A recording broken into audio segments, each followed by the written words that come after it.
Good morning, grade 11s. So welcome to your first online lesson, at least in grade 11. Today we're going to be doing things, learning some math online, and hopefully you get used to the structure of it, and that you feel comfortable with kind of the sequence of steps that we take to learn math online. Just make a quick note that I think asynchronous teaching is a little bit better for math. And because asynchronous teaching is a little bit better, we're going to be using those periods.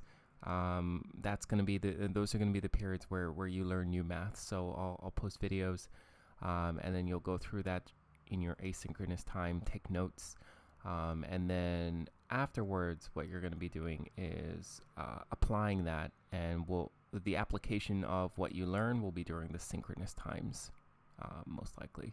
So during the synchronous times, I'll be giving you worksheets or whatnot to reinforce the topics that you've learned about in the asynchronous times. Okay, so here's your first asynchronous lesson, and I hope everything's clear. If anything can be improved on, just let me know. You can shoot me an email, or you can also just write down in the comment section or something. Okay, so today's objective is to be able to describe the equations of tangents and normals. Tangents and normals are two objects that you want to be really familiar with, and both tangents and normals are lines. So both of these objects, both tangents and normals, are just lines. And we've talked about how to describe lines earlier in the calculus unit. So today we're going to be talking about how to describe these two special kinds of lines, tangents and normals, and how we write their equations. Okay, so to do that, what you're going to need is first, you're going to need some idea of how to describe lines. Now, when we were first starting calculus, we did a quick lesson on lines and the three different ways of describing lines. From that, you may remember that we had y equals mx plus b. Y equals mx plus b is called slope-intercept form. If you have the slope and you have the y-intercept, you can use, so the slope here is m, the y-intercept's b. If you have those two quantities, you can use that to describe the equation of a line. The other form that we talked about was standard form. It looks something like this. And there was one last form, and the last form was called point-slope form. And point-slope form is the one that's most helpful for calculus and for describing equations of tangents and normals. And point-slope form, so these two, we're not really going to use so much, so just cross those out. We're going to be using point-slope form for calculus, and point-slope form had the following equation. It was y minus y naught equals m times x minus x naught. The way you can remember this formula is if you divide both sides of the equation by x minus x naught, then you end up getting something that looks very similar to the slope formula, or the slope between 2 points. The only difference there is that we're going to let x and y vary, so those will be variables. X naught, y naught are fixed point on the line, and m here represents the slope of the line. So let me just try and represent that. So let's say this is our fixed point, x naught, y naught. Let's say that the slope, the line has a slope of m. If that's the case, you can describe any point you like on this line. A line is just a collection of points. You can describe any point on this line using this formula here. Okay, so we'll be using that today, and hopefully that is just review. All right, so what I want us to consider is this function, y equals f of x. By the way, at this stage, I would pause, okay? And this is stuff I do want you to write down in your notebook. It's very difficult to learn math if you're just listening. You need to also be writing down everything so that you can really absorb the ideas.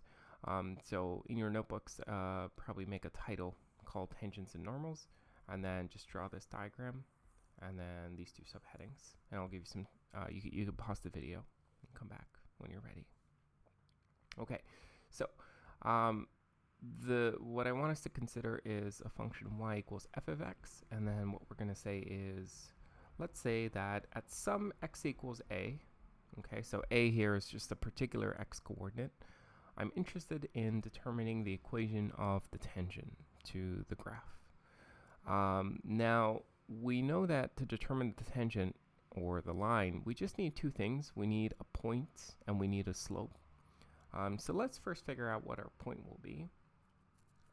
So here, our point, well, if we want the tangent to this point, maybe I should define what a tangent is. So I'll draw in a tangent in green, and then we'll draw in the normal in as a purple line. So here's the tangent. The tangent has maybe I haven't drawn it the best, but the tangent has a special feature that near the point x equals a, or near the x coordinate a, the tangent only touches the curve at exactly one point, the point of contact. So we can also label this point here, just call it P. This point P here is the point of contact. You'll sometimes see that. If you're talking about tangents, if you're talking about tangents, sometimes it's also called the point of tangency. But this point here,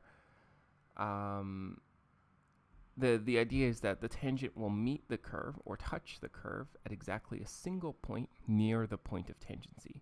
Now, the tangent may intersect the curve at other points away from the point of tangency or away from the point of contact. So, for example, if our curve here, let's say our curve doubles back and I don't know, does something weird like that, it's okay for the tangent to intersect the curve again. That's okay. So, but here, near the point of tangency, the curve should only meet the tangent at exactly a single point. Okay, so that's a little bit about what a tangent is. Now, the tangent, we need a point that lies on the tangent.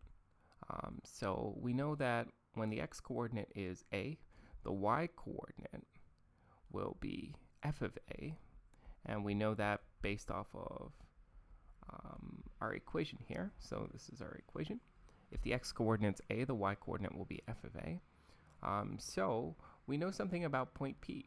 We know point P has coordinates a comma f of a, and we also know that point P lies on the tangent. In fact, point P lies on the tangent and the curve, and so point P is shared by those two, the line and the curve. But it definitely lies on the line, and it has coordinates a comma f of a.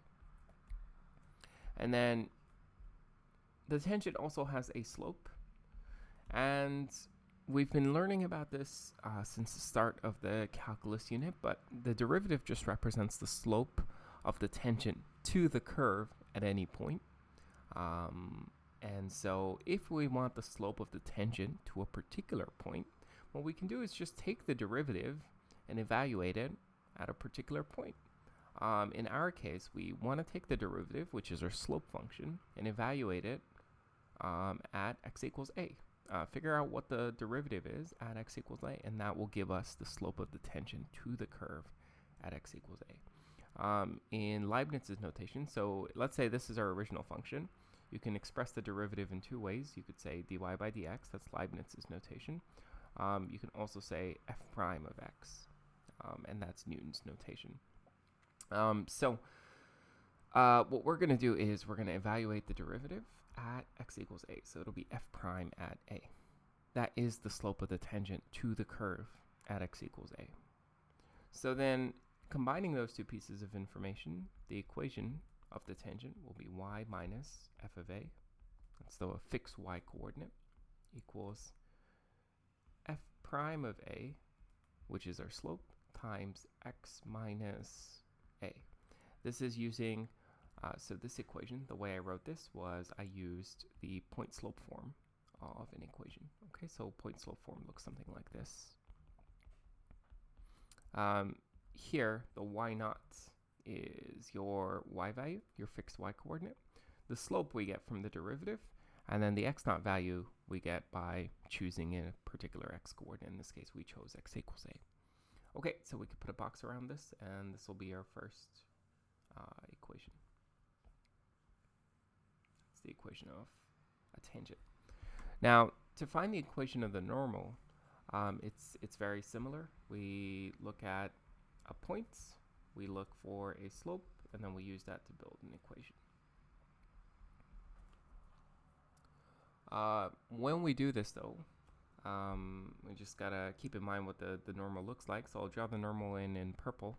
The normal also passes through point P.